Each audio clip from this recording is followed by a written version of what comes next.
Bienvenidos hermanos una vez más a Reinicio de Verano, una mentalidad del reino, en nuestra lección número 7, un corazón de servicio.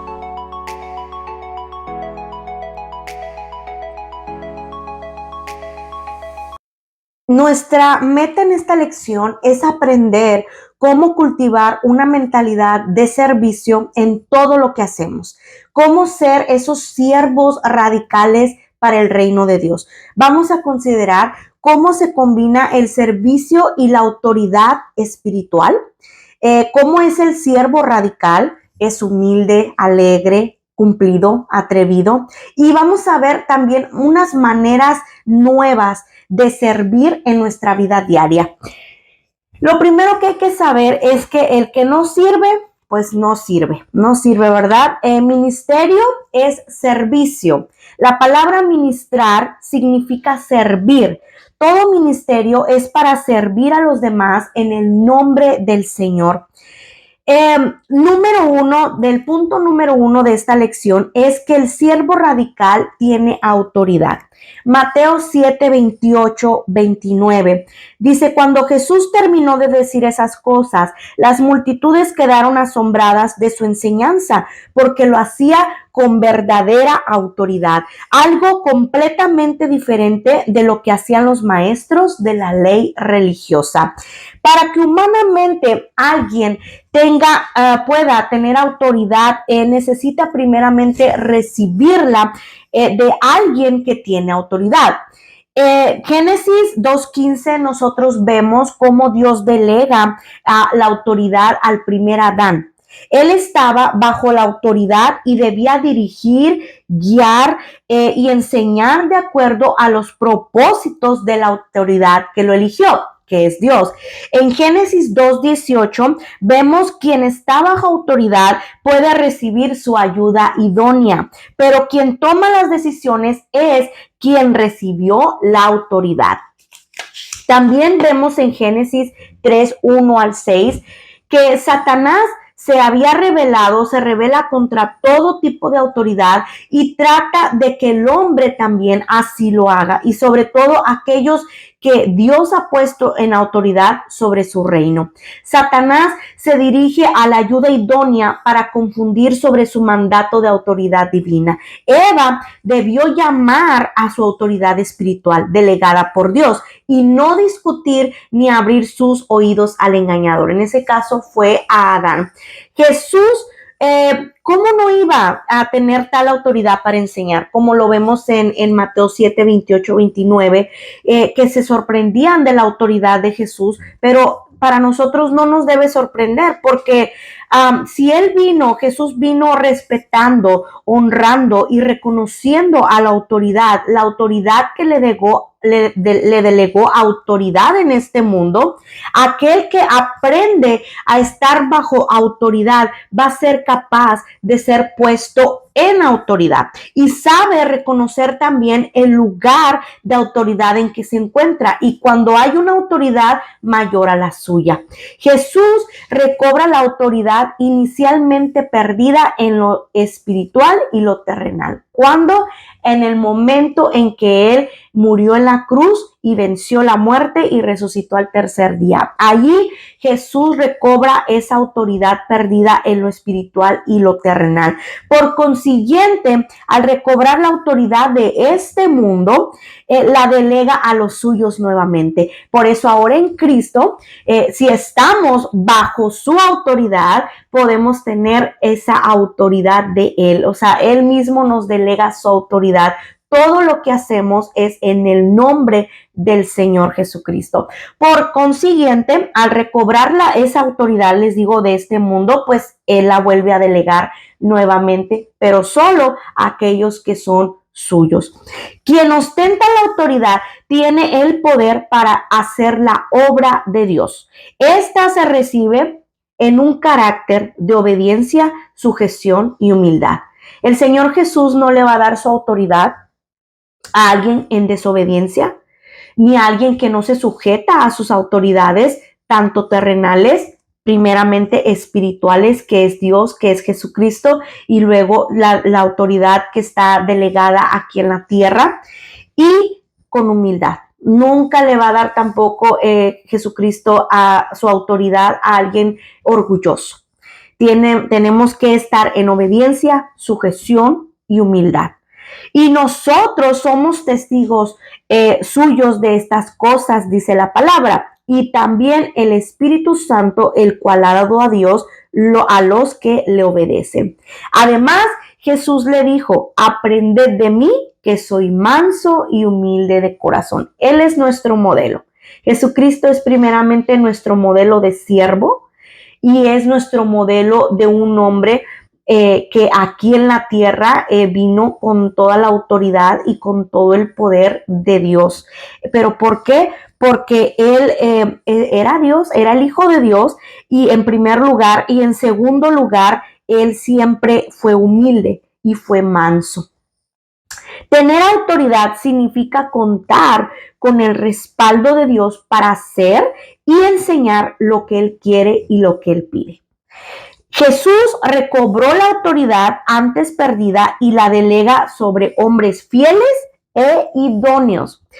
Debemos reconocer en qué plano también de autoridad nos encontramos. Siempre estaremos, hermanos, bajo autoridad y eso nos obliga a entregar cuentas. Nunca, ni tanto en lo secular como en lo espiritual, usted piense que no va a dar cuentas y que si usted es manager de un compañía de su trabajo, usted arriba de usted va a tener a alguien y ese alguien va a tener a alguien más arriba y así siempre, hermanos, tanto en lo secular como en lo espiritual vamos a tener autoridades que están antes que nosotros, con quien, porque hay un orden para que nosotros siempre tengamos que dar cuentas, así como nosotros vamos a damos cuentas tanto con la autoridad delegada por Dios, que es, por ejemplo, las leyes terrenales, que es la autoridad terrenal, como la policía, todo el gobierno, etcétera. Hay leyes porque se necesita un orden y se necesita seguir ese orden. Y también en lo espiritual, Dios ha delegado pastores, ha delegado líderes, ha delegado maestros, ha delegado profetas, ha delegado sus siervos, pero ellos también no son de que no van a dar cuentas o de que simplemente ellos mandan, no. Ellos están bajo la autoridad de Dios, al igual nosotros, como hijos de Dios y como siervos de Dios, en la área que usted quiera le sirva al Señor, usted siempre va a tener a alguien más arriba de usted y ese alguien más arriba de usted y así. Entonces, para nosotros la autoridad mayor es el Señor, es quien te dio esa autoridad. La mansedumbre y la humildad nos llevarán a mayores responsabilidades y niveles de autoridad. Mientras usted es más humilde y más manso, eso a usted Dios le va delegando más autoridad, lo va subiendo de nivel de autoridad. La autoridad no es para enseñorearse, no es para que nos creamos los que mandamos, los que le decimos, los que elegimos, sino es para servir. Aquel que está con autoridad de Dios, más se le demanda y más sirve. No crea que nomás es el que ya soy la autoridad y no hago nada. Es el que más sirve, hermanos. Cuando Dios nos delega autoridad, está demostrando que confía en nosotros, que puede confiar en nosotros, pero sobre todo eso, entendamos lo que Jesús dijo que debería ser nuestro mayor gozo, al ser poseedores de su autoridad, pero no solo eso, sino al estar nuestros nombres escritos en el libro de la vida. Eso es lo principal. Lucas 10, 17, 20.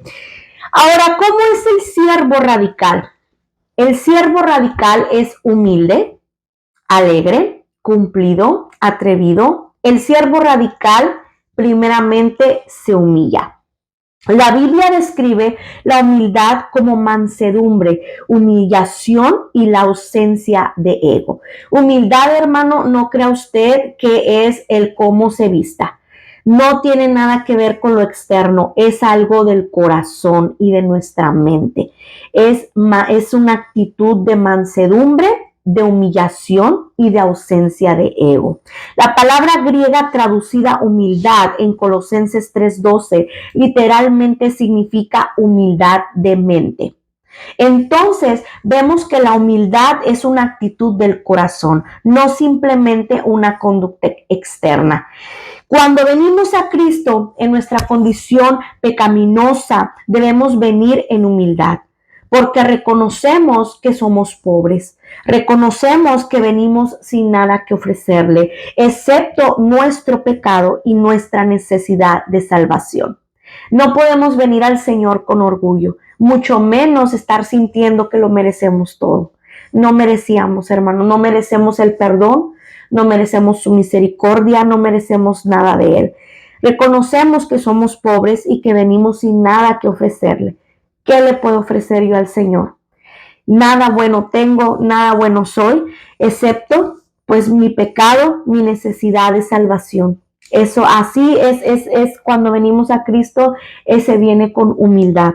Reconocemos nuestra falta de mérito y nuestra completa incapacidad para salvarnos a nosotros mismos. Entonces, cuando Él ofrece la gracia y la misericordia de Dios, aceptamos con humilde gratitud y comprometemos nuestras vidas para Él y los demás. Morimos a nosotros mismos. La humildad bíblica no solo es necesaria para entrar en el reino de Dios, también es necesaria para ser grande en el reino. Aquí Jesús es nuestro modelo, como le dice al principio, no vino para ser servido, sino vino para servir.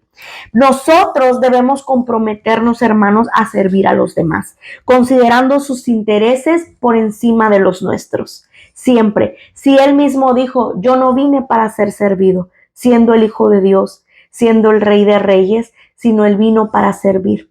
Y bien que nos sirvió, porque dio su vida en la cruz. Soportó tanto dolor, tanta humillación en su cuerpo, en su espíritu, en todo. Al estar cargando todo nuestro pecado, el Padre se alejó de Él por unos momentos y Él lo dio todo. Y esa fue su mayor manera de servirnos a nosotros. Continúa nosotros. ¿Quién somos nosotros para no ser siervos de los demás también? De Él y de los demás. Jesús no se avergonzó por humillarse a sí mismo como un siervo, incluso hasta la muerte de cruz. En su humildad fue siempre obediente al Padre. Así, el cristiano humilde debería estar dispuesto a dejar de lado todo su egoísmo y sujetarse en obediencia a Dios y a su palabra. Si Cristo vino a este mundo y murió en la cruz del Calvario por toda la humanidad para que todo aquel que cree en Él tenga vida eterna, lo hizo en obediencia a su Padre. Y continúa nosotros, asimismo, un cristiano humilde debe estar dispuesto a dejar de lado su egoísmo y sujetarse en obediencia a Dios y a su palabra. La verdadera humildad produce piedad, contentamiento y seguridad. Número 2, el siervo radical, el siervo para el reino de Dios, es alegre y atento. Servir a Jehová con alegría, sirviendo de buena voluntad. Así dice su palabra. El creyente está llamado a servir, hermanos, y a servir con alegría. No como una obligación, sino como haciendo de corazón lo que es agradable a Dios. Sirve al Señor en todo. Encuentra en Él su modelo, puesto que su Señor ha sido el siervo perfecto.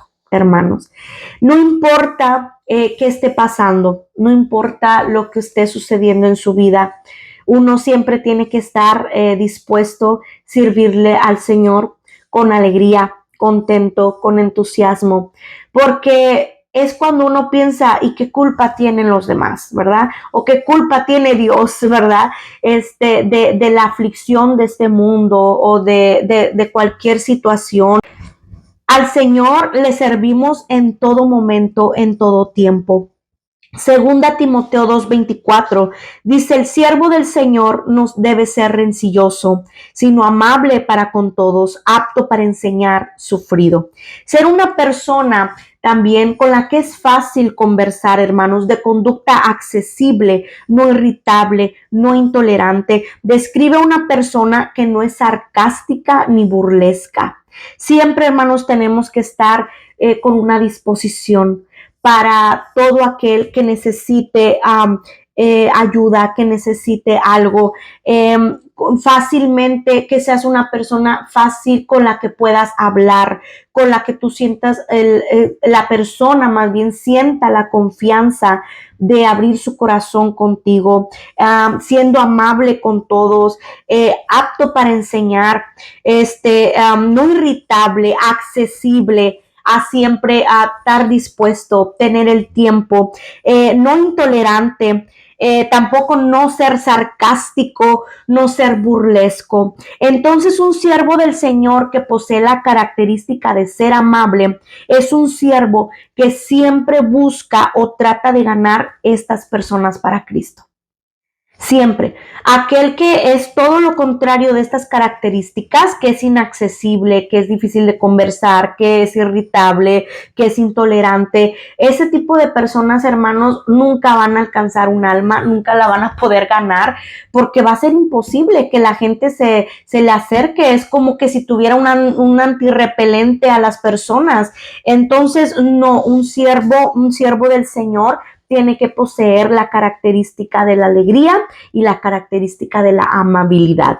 Por eso, ¿verdad? Todo líder cristiano que de verdad es un siervo de Dios debe ser una persona amable con todos, aun aquellos hermanos que son de difícil carácter, que son muy difíciles de sobrellevar por su forma de carácter, por su forma de ser, por sus trasfondos.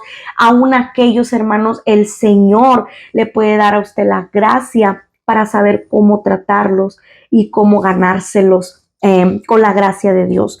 Jesús preguntó: ¿qué quieres que te haga? Y eso significa: ¿en qué le puedo servir? Nuestro lema como siervos del Señor siempre debe ser ese: ¿en qué le puedo servir? El siervo radical va a buscar siempre maneras de servir a los demás basado en sus necesidades y poniendo a un lado las nuestras y poniendo a un lado todo lo demás, lo nuestro. ¿Por qué, hermano? Porque así debe ser, así debe de ser. Si el Señor se despojó de sí mismo, se despojó de sí mismo para venir a este mundo a sufrir, a servirnos contima nosotros. El número 3, el siervo radical cumple. Sirve con acciones y no meramente con palabras. Él ejecuta lo que promete. ¿Por qué, hermanos? Porque es tan fácil prometer y tan difícil de cumplir, ¿verdad? Es tan fácil hablar y decir: sí, yo te ayudo, yo esto, yo lo hago, y de repente ya no quieren, ya dejan todo tirado, etcétera. Hay personas también, hermanos, que solamente les gusta servir cuando no tienen nada más que hacer, o solo cuando hay alguien más que los está mirando para ser reconocidos. Como siervos de Dios debemos estar prestos en todo tiempo, hermanos.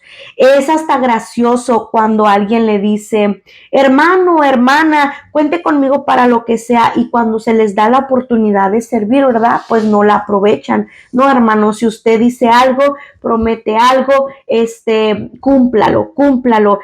Contimás las cosas para el Señor, todo lo que hagamos, sea siempre para el Señor, en el nombre del Señor, porque el Señor, hermanos, es quien nos recompensa. No solamente les queramos servir a Dios cuando nos sintamos bien, cuando todo va bien, ni tampoco queramos nomás servirle al Señor cuando me van a ver, cuando la gente me está mirando. No, hermanos. Por ejemplo, si nos toca también interceder, por decir así, no solamente queramos interceder, orar, cantar, alabarle al Señor, dar palabra cuando la gente nos esté viendo en el púlpito o en otro lugar. También hagámoslo acá, donde nadie nos ve. También oremos, intercedamos por los demás, donde nadie nos ve, en el cuartito donde nadie nos ve. No solamente busquemos eso, hermanos, porque un siervo radical cumple. Si tú dices, heme aquí, envíame a mí, hágalo, hágalo. No haga como Jonás, que cuando Dios lo llamó al servicio, en vez de decir, heme aquí, ¿qué hizo Jonás? Salió huyendo a esconderse en un barco. Y el siervo de Dios jamás se esconde, siempre está presto a servir. Si Dios lo está llamando, hermano, es ahora, no es mañana, es ya. No es cuando usted esté desocupado, no es cuando usted quiera, no es cuando usted se sienta bien, no es cuando usted está todas las cosas muy bien. No, el llamado es ahora. ¿Por qué? Porque mañana podría ser demasiado tarde. Dios le habrá dado la oportunidad y el privilegio a alguien más. Porque así es el Señor, hermanos. Dice el Señor, ok, tú no quieres, ellos no quieren, está bien. Pierden su oportunidad de servirme y va y levanta otro. Número 4, el siervo radical es atrevido. Un siervo de Dios avanza la milla extra según la Biblia. Dice Mateo 5:41. Y a cualquiera que te obligue a llevar carga por una milla, ve con él 2. Este versículo se refiere a la milla extra, que según la Biblia es dar más o hacer más de lo que se nos ha pedido, hermanos. El siervo radical sobrepasa todo impedimento y excusa por no servir. Es cuando se te pide algo, pero tú siempre das más de lo que se te pide. Lo haces mucho mejor que lo que la persona te lo está pidiendo. El siervo radical, les digo, sobrepasa todo impedimento. Claro, porque cuando le quieres servir a Dios, se ponen impedimentos, se ponen obstáculos, pero aquel que avanza la milla extra, como dice la Biblia, la sobrepasa todas. Y excusas también, claro que puede haber, hay excusas que todos podemos decir, excusarnos, es que, pero el siervo radical atrevido, el siervo que avanza la milla extra, ese no pone excusas. Para él no existe la excusa. Excusas que ponemos para no servirle a Dios, por ejemplo, considerarse indigno. La primera respuesta de Moisés frente al llamado de Dios fue él no era digno por sus faltas y sus debilidades. Cuando Dios lo llama a Moisés, le dice, Señor, es que yo no soy digno. Es que mira, yo soy lo otro, yo soy aquello, yo fui esto, yo fui lo otro. Y como él, también nosotros nos creemos indignos de ser llamados para cumplir ese propósito por el cual Dios nos salvó. Y ponemos excusas de que, ay, es que yo no puedo, ay, es que yo no sé, ay, es que como yo, siendo lo que fui, lo voy a hacer, le voy a servir a Dios. Eso es simplemente, hermanos, una excusa de que usted se considere indigno. Usted no es indigno porque usted ya en Cristo le ha dado una nueva identidad. Lo pasado quedó atrás y he aquí usted es una criatura nueva. Número 2, otra excusa que ponemos es el temor al rechazo. El rechazo, hermanos, es parte del éxito. Es por eso, no todo el mundo nos va a recibir, hermanos. No todo el mundo les va a gustar lo que cuando usted le sirva al Señor, mucho menos al enemigo. Algunos nos van a rechazar, pero eso no puede ser excusa para cumplir nuestro llamado. Debemos de desechar ese temor al rechazo, de que, ay, ¿qué van a decir de mí? Ay, es que no me van a escuchar. Ay, es que esto, ay, es que el otro. Y simplemente cuestión de temor al rechazo. Pero déjeme decirle algo, si la gente lo empieza a rechazar, si la gente lo empieza a rechazar su mensaje, y que usted sabe que está dando un mensaje bíblico de parte del Señor, pero a la gente no le gusta, hermanos, a nadie le va a gustar que le señale su pecado, a nadie le va a gustar que le diga que está mal y que la palabra del Señor es así. Entonces, si lo rechaza, es parte de que algo está haciendo bien. Número 3, otra excusa es la de no poder hablar. La de no poder hablar, ¿verdad? Como decía Moisés, es que yo soy tartamudo, Señor, mira, yo no sé hablar, igual que Jeremías, yo soy un niño, yo no sé cómo hablar. También, hermanos, si usted se pone esa excusa, no, déjese de eso. Uno no es el que habla es el Señor. Número 4, la excusa de la inferioridad. A veces le sugerimos a Dios que mejor envíe a otro. Le decimos, ay no Señor, yo no puedo, yo no sé, yo no estoy capacitada, mejor que vaya él, que vaya ella, que manda a aquel, pongan a él, pongan a ella sabe mejor que yo, él sabe más que yo, etcétera. Esa es una excusa de inferioridad, porque también, hermanos, así como le dio la capacidad a otro hermano de hacerlo, también se la dio a usted. Si usted está en Cristo, usted también tiene la capacidad, no es inferior a nadie más, todos somos iguales y todos tenemos la misma capacidad. Todo es que quiera hacerlo, que quiera ser un siervo que va a la milla extra, que es atrevido y que le quiere cumplirle al Señor. Cada uno de nosotros, hermanos, debemos reflexionar muy seriamente. ¿Estamos dispuestos a dejar nuestra comodidad y ceñirnos la toalla del servicio e ir al mundo a lavar los pies por medio del Evangelio de Cristo? Usted de veras está dispuesto, hermanos, porque muchas veces todas estas excusas que acabo de mencionar es simplemente porque no queremos dejar nuestra comodidad y no queremos ponernos, como decir, la toalla, el mandil de siervo y ir a lavarle los pies a los demás. Tenemos que saber que ya Cristo lo hizo por nosotros y nos lavó con su sangre preciosa y mire que le costó. Reflexionemos este día para terminar. La iglesia de Cristo hemos confundido el tiempo, hermanos. Aún no es tiempo de sentarnos a la mesa del Rey. Aún no es tiempo de recibir agradecimientos y galardones. Todo eso lo vamos a recibir. Todo eso será una realidad de nuestra vida. Pero ahora el tiempo de la iglesia, hermano, es tiempo de servir. Es tiempo de hacer lo que se nos ha encomendado. Y yo le comparto un testimonio pequeño y breve y rápido. Yo he pasado por momentos difíciles, muy difíciles.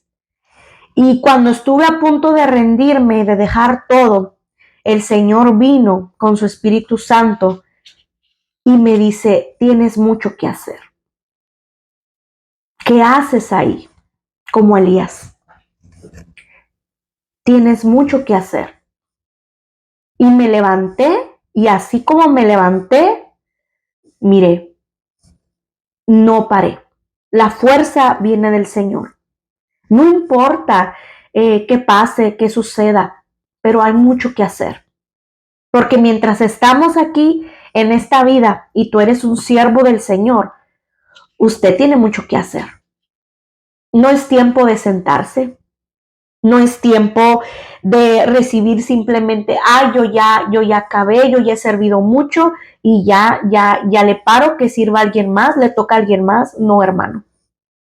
Le toca a usted. No es tiempo de creer que ya hicimos todo lo que debíamos hacer.